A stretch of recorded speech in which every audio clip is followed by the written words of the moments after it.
Hello everyone, welcome to Study IQ. Study IQ के इस video में हम एक बहुत इम्पॉर्टेंट मुद्दे पर बात करेंगे और वो ये कि रशिया वो टॉप ऑफ द वर्ल्ड यानी आर्कटिक सर्कल को क्यों जीतना चाहता है। आर्कटिक रिसोर्सेज क्या हैं, हम उस पर बात करेंगे। हम जनरली आर्कटिक और अंटार्कटिक के जो रीजन्स हैं उन पर फोकस नहीं करते हैं। तो ये वीडियो शुरू करने से पहले मैं आपको बता दूं, स्टडी आईक्यू एक शानदार प्लेटफॉर्म है यूपीएससी और स्टेट पीसीएस की। अगर आप तैयारी कर रहे हैं उसके लिए हमारे बहुत सारे इंपॉर्टेंट सेल्फ प्रेप कोर्सेज आते हैं जिनसे आप घर बैठे तैयारी कर सकते हैं। इनमें ना सिर्फ वीडियोस बल्कि PDF, doubt classes, weekly live sessions और भी हज़ारों अपडेट्स समय समय पर मिलते हैं। अगर आप कोई भी हमारा कोर्स खरीदना चाहते हैं तो हमारी मोबाइल ऐप या हमारे वेबसाइट पर आप उसे बाय कर सकते हैं।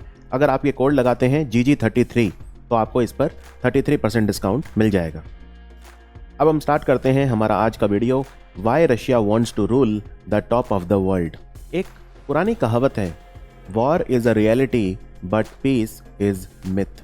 इनफैक्ट अगर आप पिछले 1000 साल का दुनिया का इतिहास देखें तो शायद ही कोई साल होगा जिसमें कोई वॉर ना हुई हो।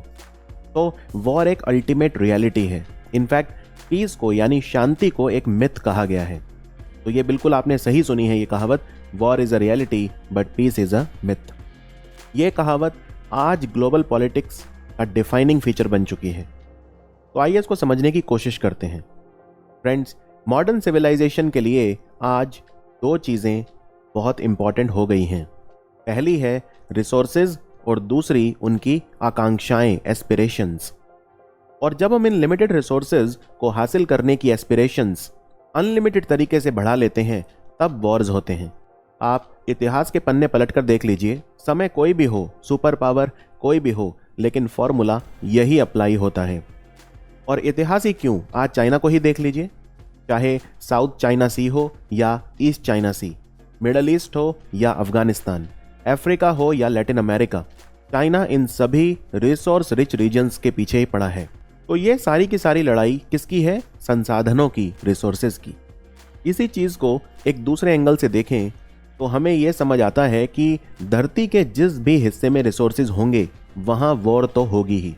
लेकिन आज जब धरती के बाकी हिस्सों के लिमिटेड रिसोर्सेज जो हैं वो खत्म होते जा रहे हैं तो ऐसे में ये सुपर पावर्स लड़ने के लिए नई नई जगह तलाश कर रहे हैं। हमारी आज की जो ये वीडियो है ये आर्कटिक रीजन में जो रिसोर्सेज हैं और जिसकी वजह से आने वाले समय में वॉर हो सकती हैं उस पर प्रकाश डालेगा। फ्रेंड्स, आर्कटिक सर्कल आज युद्ध का नया मैदान बनकर उभर रहा है और रशिया इस मैदान पर पिछले कुछ सालों से कब्जा करने की पूरी कोशिश कर रहा है। क्या आप जानते हैं कि वो क्यों और कैसे ये कर रहा है? तो इस वीडियो में हम आपके उन्हीं सवालों के जवाब देने की कोशिश करेंगे। तो चलिए शुरू करते हैं। आर्कटिक रीजन अर्थ का जो नॉर्थ पोल है उसके पास है। ग्लोब के टॉप व्यू को देखें तो ये हमें एक सर्कुलर फॉर्म में नजर आता है। इसी को हम आर्कटिक सर्कल कहते हैं। अर्थ का नॉर्दर्न मोस्ट रीजन होने के कारण इसको रूफ ऑफ द वर्ल्ड भी कहा जाता है। इस सर्कल में आर्कटिक ओशन के साथ साथ उसके तट पर बसे 8 देशों की कुछ टेरिटरीज भी हैं, जिनमें Canada, Greenland, Denmark, Iceland, Norway, Sweden, Finland, Russia और यूनाइटेड स्टेट्स ऑफ अमेरिका शामिल हैं। ये सभी देश आर्कटिक काउंसिल नाम की एक इंटर गवर्नमेंटल ऑर्गेनाइजेशन है उसका भी पार्ट हैं। और ये सभी देश आर्कटिक सर्कल की रिसोर्सेज का ज़्यादा से ज़्यादा शेयर हासिल करना चाहते हैं। फ्रेंड्स, इस रीजन का ज़्यादातर हिस्सा साल के 12 महीने बर्फ से ढका रहता है। यही आर्कटिक सी आइस पोलर रीजन्स को ठंडा रखती है और ग्लोबल क्लाइमेट चेंज को बैलेंस करती है। सी आइस का जो ब्राइट सरफेस होता है वो इन पर पड़ने वाली सूरज की रोशनी का 80% हिस्सा वापस रिफ्लेक्ट कर देता है। लेकिन समर्स में जब ये आइस पिघल जाती है या थोड़ी सी मेल्ट हो जाती है तो डार्क ओशियन सरफेसेज सनलाइट का 90% अमाउंट एब्जॉर्ब कर लेते हैं, जिससे इस रीजन का टेम्परेचर बहुत तेज़ी से बढ़ता है। कुल मिलाकर हम ये कह सकते हैं कि ये एक बहुत ही सेंसिटिव एरिया है और क्लाइमेट चेंज अगर हुआ तो ये उससे बहुत ज़्यादा प्रभावित होगा।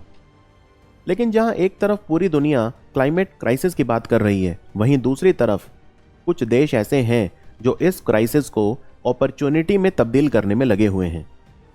फ्रेंड्स, माना कि ये रीजन ह्यूमन पॉपुलेशन के लिए बहुत ज़्यादा हॉस्पिटेबल नहीं है, हैबिटेबल नहीं है, लेकिन आपको बता दूं कि ये जो देश हैं इस रीजन को फिशिंग, शिपिंग और नेचुरल रिसोर्सेज के एक्सप्लोरेशन में नया फ्रंटियर बना रहे हैं।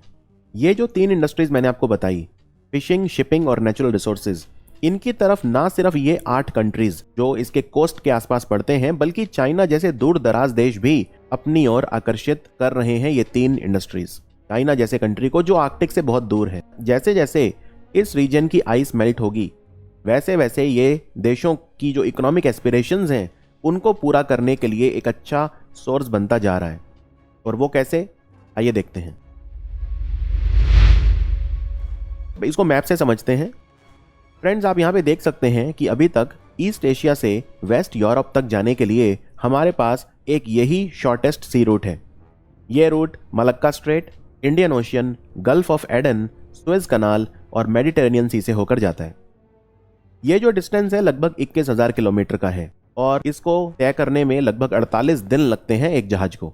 लेकिन अगर आप इमेजिन करिए कि आर्कटिक की आइस अगर मेल्ट हो जाती है तो ये दुनिया को एक नया शिपिंग रूट देगा। इस रूट को नॉर्दर्न सी रूट कहा जाता है। रशिया इसको 2035 तक रियलिटी में तब्दील करना चाहता है। ये रूट सिर्फ 12,800 किलोमीटर लंबा है और इसको 35 डेज में आसानी से तय किया जा सकता है। तो अगर इस रूट पर से सी आइस को आप हटा दें तो ये पूरा साल इस्तेमाल करने के लिए एशिया और यूरोप के बीच एक मैरीटाइम हाईवे का काम करेगा। यानी कि इस रूट से आपके बहुत सारे डॉलर्स बचेंगे फ्यूल कॉस्ट में और ट्रैवल टाइम भी आपका बचेगा। अब आप इस मैरीटाइम हाईवे को 2 तरह से देख सकते हैं। एक तो ये कि क्योंकि इसमें जहाज को समय कम लगेगा और उन्हें कम डिस्टेंस ट्रैवल करना पड़ेगा, तो इससे ग्रीन हाउस गैस की जो एमिशन है वो कम होगी। लेकिन एक दूसरा समझने का तरीका ये भी है कि एनवायरनमेंट को दूसरे बहुत सारे तरीकों से इसकी बहुत बड़ी कीमत चुकानी पड़ेगी। क्योंकि रशिया इस रीजन को अपना बैकयार्ड बताता है तो वो इसे ज़्यादा से ज़्यादा प्रॉफिटेबल बनाना चाहता है। यहाँ से वो बहुत सारा रेवेन्यू जनरेट करना चाहता है। एक तरह से रशिया इसको अपना पर्सनल सुएज कनाल बनाना चाहता है। इतना ही नहीं, रशिया इस रूट को एक टोल रोड की तरह बनाना चाहता है। जैसे आप कहीं जाते हैं तो टोल टैक्स भरते हैं, तो रशिया चाहता है कि बाकी कंट्रीज अगर इस रूट को यूज़ करें तो वो रशिया को टोल फी दें, जिससे रशिया बहुत ज़्यादा मुनाफा कमा सके। तो ये तो था नॉर्दर्न सी रूट। अब मैं आपका ध्यान एक और सी रूट की तरफ आकर्षित करना चाहता हूँ। इसको बोलते हैं नॉर्थ वेस्टर्न पैसेज। ये मैप पर आप देख सकते हैं, ये नॉर्थ अटलांटिक ओशियन को कनाडा के आर्कटिक आइलैंड के थ्रू नॉर्थ पैसिफिक ओशियन से कनेक्ट करता है। लेकिन जहां एक तरफ अमेरिका इस रूट को इंटरनेशनल वाटर्स बताता है, वहीं दूसरी तरफ कनाडा इसको खुद का इंटरनल वाटर्स बताता है। यानी कि इसको लेकर यूएस और कनाडा के बीच डिस्प्यूट है। और तो और इसकी लोकेशन की वजह से अमेरिका इस पर अपना कंट्रोल एस्टेब्लिश नहीं कर पा रहा है। इसके अलावा ये रूट ज़रा भी डेवलप्ड नहीं है। इसके डेवलपमेंट के लिए भारी भरकम इन्वेस्टमेंट की ज़रूरत है, जो ना तो कनाडा अफोर्ड कर सकता है और यूएस को कनाडा ऐसा करने नहीं देगा। हालांकि यहाँ पर यूएस के पास एक और अल्टरनेटिव है और वो है पनामा कनाल से गुजरने वाला रूट, जो अटलांटिक ओशियन को पैसिफिक ओशियन से जोड़ता है। लेकिन ये रूट नॉर्थ वेस्टर्न पैसेज के कंपैरिजन में काफ़ी बड़ा है। नॉर्थ वेस्टर्न पैसेज लगभग 16,000 किलोमीटर लंबा है, जबकि ये पनामा कनाल वाला जो रास्ता है ये 24,000 किलोमीटर लंबा है। यानी कि ये इंडियन ओशियन से गुजरने वाले ट्रेडिशनल रूट से भी बड़ा हो जाता है। तो ये ऑप्शन अपने आप में काफ़ी कॉस्टली है और कॉस्ट इफेक्टिव नहीं है। तो फ्रेंड्स, इन दोनों सी रूट्स की वल्नरेबिलिटी रशिया के नॉर्दर्न सी रूट को और भी ज़्यादा क्रूशियल बना देती है। आर्कटिक रीजन के बेनिफिट्स केवल ईजियर शिपिंग रूट्स तक ही सीमित नहीं है, ये भी हमें जानना है। सिर्फ ऐसा नहीं है कि आर्कटिक रीजन एक मैरीटाइम रूट की तरह काम करता है और यही इसकी क्वालिटी है, ऐसा नहीं। आप ये सुनकर हैरान रह जाएंगे कि अगर आर्कटिक रीजन की मेल्टिंग आइस आप हटा दें तो उसके नीचे $35 ट्रिलियन का खजाना छुपा है। ये खजाना किस रूप में है? ये मिनरल्स के रूप में है, तेल के भंडार के रूप में है। यस, $35 ट्रिलियन, यानी कि आप अमेरिका और चाइना दोनों के टोटल जीडीपी को मिला दें तो उससे भी ज़्यादा। इस रीजन का जो सी बेड है वहाँ पर पेट्रोलियम और नेचुरल गैस जैसी रिसोर्सेज के भंडार हैं। एक कहावत है कि अगर हम लोग चांद पर भी पहुँच जाएं, जो कि हम पहुँच भी चुके हैं, तो हम चांद के बारे में ज़्यादा जानते हैं। इनफैक्ट हम मार्स यानी मंगल ग्रह के सरफेस के बारे में ज़्यादा जानते हैं, लेकिन हम आर्कटिक का जो सी फ्लोर है उसको पूरी तरह से नहीं जानते। यूएस जियोलॉजिकल सर्वे की रिपोर्ट है कि इस रीजन में दुनिया का 13% अनडिस्कवर्ड ऑयल मौजूद है। अमेरिकन एस्टिमेट्स के मुताबिक यहाँ पर लगभग 412 बिलियन बैरल जितना ऑयल है। साथ ही यहाँ पर दुनिया के 30% अनडिस्कवर्ड हाइड्रोकार्बन रिजर्व्स हैं और लगभग $1 ट्रिलियन के वर्थ यहाँ पे रेयर अर्थ मेटल्स भी मौजूद हैं। $1 ट्रिलियन कितना होता है? इंडिया का टोटल जीडीपी $2.5 ट्रिलियन के आसपास है। तो इसी से आप समझ जाएंगे यहाँ पे $1 ट्रिलियन के वर्थ आयरन ओर, जिंक, निकल, गोल्ड, डायमंड, जेमस्टोन्स और भी ना जाने कितने बेशकीमती मेटल्स और खनिज शामिल हैं। लेकिन यहाँ दिक्कत यह है कि इस रीजन में कंट्रीज की बाउंड्रीज डिफाइंड नहीं है और रशिया आज उनको अपने हिसाब से ड्रॉ करना चाहता है। रशिया ऐसा क्यों करना चाहता है? रशिया इस रीजन को अपना क्यों समझता है? क्योंकि इस आर्कटिक रीजन में लगभग 40 लाख लोग रहते हैं, उसमें से 20 लाख लोग केवल रशियन टेरिटरीज में रहते हैं। अगर हम कोस्टलाइन की बात भी करें तो सबसे लंबी जो बॉर्डरिंग कंट्री है वो रशिया है और आर्कटिक ओशियन के साथ 53% कोस्टलाइन रशिया शेयर करता है। इसके अलावा रशियन जीडीपी का 10% और उनके टोटल हाइड्रोकार्बन एक्सपोर्ट्स का 20% भी इसी रीजन से जनरेट होता है। इसी के साथ रशिया का जो की फूड सोर्स है यानी कि मछली, फिश, उसकी रिक्वायरमेंट भी इसी रीजन से पूरी होती है। साथ ही रशिया के सभी ऑयल और गैस फील्ड भी आर्कटिक सर्कल में ही मौजूद हैं, जहां से ये यूरोप और एशिया की कई देशों को ऑयल और एनर्जी सप्लाई देता है। इनफैक्ट यूरोप की 35% एनर्जी सप्लाई रशिया पूरी करता है। जियोपॉलिटिक्स में जो देशों की किसी रिसोर्स को लेकर एक तरह से जब ओवर डिपेंडेंस हो जाती है तो वो खतरे से खाली नहीं होती। आज यूरोप पूरी तरह से रशिया पर निर्भर है गैस के लिए और विंटर्स में तो ये और ज़्यादा जो है स्ट्रांग हो जाती है डिमांड और इसको रशिया एक जियोपॉलिटिकल टूल की तरह इस्तेमाल कर सकता है। रशिया इस रीजन में अपनी मिलिट्री सिक्योरिटी को भी इंश्योर कर रहा है। वो यहाँ पर कई सारे मिलिट्री बेस भी बना चुका है। रशिया जानता है कि अगर इस रीजन का कंट्रोल पूरी तरह से लेना है तो यहाँ पर उसकी मिलिट्री भी स्ट्रांग होनी चाहिए। तो ये रीजन रशिया के लिए बहुत ज़्यादा क्रूशियल हो जाता है। इस रीजन में रशिया अपना इंफ्रास्ट्रक्चर बना रहा है, जैसे कि roads, ports, airports, military bases, oil and gas pipeline, ये सब डेवलप कर रहा है। रशिया इस रीजन में अब तक 7 मिलिट्री बेसिस बना चुका है। इन मिलिट्री बेसिस में वो अपने हाई टेक वेपन्स जैसे कि बैलिस्टिक मिसाइल, न्यूक्लियर टॉर्पेडोज और हाइपरसोनिक मिसाइल पहले ही टेस्ट कर चुका है। इतना ही नहीं, उसने आर्कटिक के सी फ्लोर पर अपना एक टाइटेनियम से बना हुआ फ्लैग भी लगा दिया है, जिससे वो बाद में ये कह सके कि ये सारे रिसोर्सेज उसके हैं और वो सभी रिसोर्सेज को क्लेम कर सके। और तो और रशिया यहाँ की आइस को क्लियर करने के लिए हैवी आइस ब्रेकर शिप्स भी डिप्लॉय कर रहा है। आज रशिया के पास दुनिया के सबसे ज़्यादा आइस ब्रेकर मौजूद हैं। इनमें कुछ तो न्यूक्लियर पावर्ड भी हैं और वो लगातार इनका नंबर यहाँ पर बढ़ा रहा है।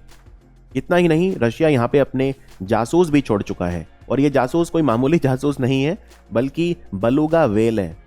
फ्रेंड्स, आप हैरान होंगे, 2019 में एक नॉर्वेजियन मछुआरे ने एक ऐसी वेल देखी जिस पर रशियन मैन्युफैक्चर्ड कैमरा लगे हुए थे, यानी कि वेल्स का इस्तेमाल भी जासूसी के लिए हो रहा है। तो कंक्लूड करते हुए मैं यही कहूंगा कि रशिया और उसके एम्बिशंस जो हैं इस रीजन में बहुत ही ज़्यादा पुख्ता हैं, तीव्र हैं। बहुत ही ज़्यादा रशिया इसको अपना रीजन मानने लगा है ऑलरेडी। ये देखने वाली बात है अब कि रशिया के जो एम्बिशंस हैं इनसे जुड़ी हुई इकोनॉमिक, पॉलिटिकल और एनवायरमेंटल कॉस्ट रशिया और दूसरे कंट्रीज कैसे अफोर्ड कर पाएंगे। जहां पूरी दुनिया आज क्लाइमेट क्राइसिस की बात कर रही है, हम कार्बन रिच रिसोर्सेज से दूर भागने की बात कर रहे हैं। इंडिया जैसे कंट्री भी कार्बन नेट जीरो बनना चाहते हैं 2070 तक। तो ऐसे में हाइड्रोकार्बन्स का जो भंडार है ये, क्या हमें उसकी तरफ आकर्षित होना चाहिए? हम तो बल्कि हाइड्रोकार्बन से दूर भागना चाहते हैं। और तो और एक तो रशियन इकोनॉमी पहले से इतनी नाजुक है, ऊपर से क्या रशिया इस तरह के एक्सपेंसिव प्रोजेक्ट्स अफोर्ड कर पाएगा? माइंड इट, आर्कटिक का जो रीजन है वहां पर क्लाइमेट इनहॉस्पिटेबल है, टेम्परेचर बहुत कम रहता है, बहुत ठंड रहती है, बर्फ रहती है, कम्युनिकेशन बहुत पुअर है, इंफ्रास्ट्रक्चर बहुत पुअर है। तो ये सारे अपने आप में चैलेंजेस हैं। इतने सेंसिटिव रीजन में इतने हैवी स्केल पर अगर इंफ्रास्ट्रक्चर डेवलपमेंट होता है तो वो पूरे प्लेनेट के लिए खतरनाक हो सकता है। अगर आर्कटिक पर जमी हुई बर्फ पिघल जाती है तो धरती जलमग्न हो सकती है। अगर हमें आर्कटिक रीजन का इस्तेमाल करना भी है तो हम डिजास्टर मैनेजमेंट, साइंटिफिक रिसर्च और डेवलपमेंट के लिए कर सकते हैं, जैसे हम आर्कटिक के ऑपोजिट एंड पर जो है अंटार्कटिका उसका कर रहे हैं। लेकिन इस रीजन को ऐसे ही नेचुरल वे में छोड़ देना ही शायद मानवता की भलाई के लिए अच्छा होगा। तो फ्रेंड्स, ये वीडियो आपको कैसा लगा आप जरूर बता सकते हैं कमेंट्स में लिख के। और मैं आपको याद दिला दूं, स्टडी IQ एक बेहतरीन प्लेटफॉर्म है यूपीएससी और स्टेट पीसीएस के लिए। हमारे बहुत ज़्यादा हाई क्वालिटी कोर्सेज अवेलेबल हैं बहुत ही कम दाम में। It's a fraction of what you pay in offline and other places, and that too with very high quality lectures. इनमें आपको PDF भी मिलेंगे, लाइव डाउट सेशंस भी होंगे, अपडेटेड मटेरियल होगा, हर हफ्ते अपडेट किया जाता है, इनफैक्ट हर डे अपडेट किया जाता है। और इनको आप खरीदना चाहते हैं, अपनी तैयारी करना चाहते हैं घर बैठे, तो आप ये कोड यूज़ कर सकते हैं GG33। आप ये कोड यूज़ करेंगे तो आपको 33% डिस्काउंट हमारे हर कोर्सेज पर मिलेगा। Thank you for watching study IQ।